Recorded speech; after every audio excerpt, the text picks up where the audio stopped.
algaloto gullalleen kan tufaan algaloto gaara bichuu turii algaloto galaan finfinnee maasee.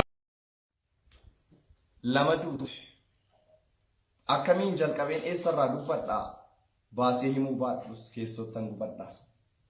Har'a boru galta jennaan dubbii sitti hammaattee isaaniif warqee laachaa ofii daaraa hammaarrattee dafqa kee ijoollummaa boriif jecha cobsitee kaayyoo kee manaa baateef waan hundumaa obsitee amma immoo maaltu taanaan akkas taate namanaa akka itti jirtu laaleen nan jeeqame gamanaa biyyarraa fagaattee fooyyeffachuuf jiru maaltu si mudatee anaa nyaatu tiru.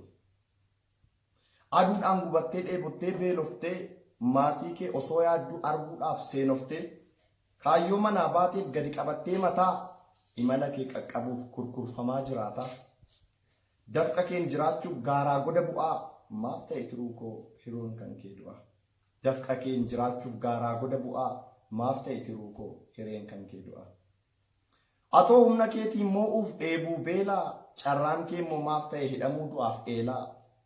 Hidhamuun hidhaa dhaaree gidiraa biyya lafaa gubaa alaa keessaatiin ciincoftee qaamaa nafaa. Biyya adii guddiftee gurraachummaa tuffattu deemtee namummaa dhabdee daarteellee waan uffattu qaama keessa tarachuuf feestaalii uffattee duutee waan kafanamtuun dhabdee feestaaliin boolla buute. Qaama keessa tarachuuf feestaalii uffattee duutee waan kafanamtuun dhabdee feestaalii boolla buute. Osoo biyya kee ta'ee gamaa gamanaa yaa'ee aaliitu si awwaallata.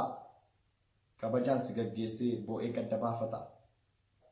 Amma immoo lama duute lammii keerraa fagaattee osoo adiin siif maluu feestaaliin kafanamtee mankaraartee hojjettee jijjiiramuu dharraatee rakkinaaf biyyaa baatee gidiraatti rarraatee rakkoof manaa baatee homaan qabdu cubbuu kan lafarraa dhabdee rabbiin biraan dhabdu.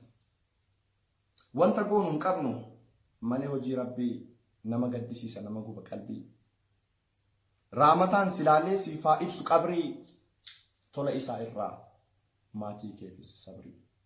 Raamataan silaalee siifaa ibsu qabrii tola isaan haa kennu maatii keefis sabrii. Obboleessa keenya mana hidhaa keessatti du'ee feestaaliidhaan kafananiif.